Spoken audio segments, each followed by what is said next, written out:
আজকে আপনাদের সাথে শেয়ার করব হচ্ছে ইলিশ ভুনা। মূলত এই কাজগুলো সবাই পারে, সবাই জানে, তাও হচ্ছে আপনাদের মাঝে শেয়ার করা আর কি।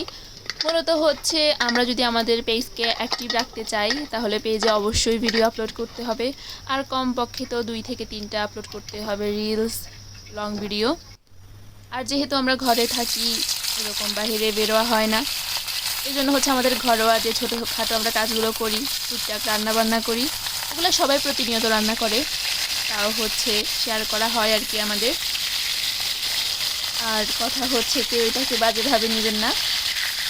তো এরপর হচ্ছে আমি ইলিশ মাছ, এখানে একটা ইলিশ মাছ নিয়েছিলাম, যেহেতু আমরা এটা এক বেলা খাবো, মানে হচ্ছে ইলিশ মাছটা দুপুরে খাবো।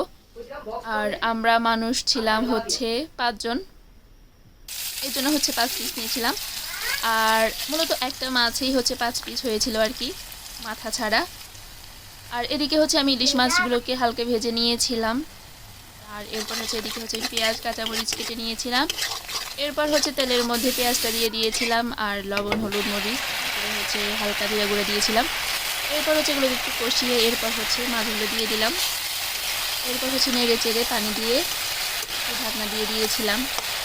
এরপর হচ্ছে এর মধ্যে কয়েকটা কাঁচামরিচ দিয়েছিলাম। দেওয়ার পর হচ্ছে আমার ইলিশ মাছ রান্না রেডি। অত কোনো কঠিন কাজ না, এটা সবাই পারে। তো যাই হোক, ভিডিওটা ভালো লাগলে অবশ্যই লাইক কমেন্ট শেয়ার করে দিবেন, আর সবসময় পাশে থাকবেন।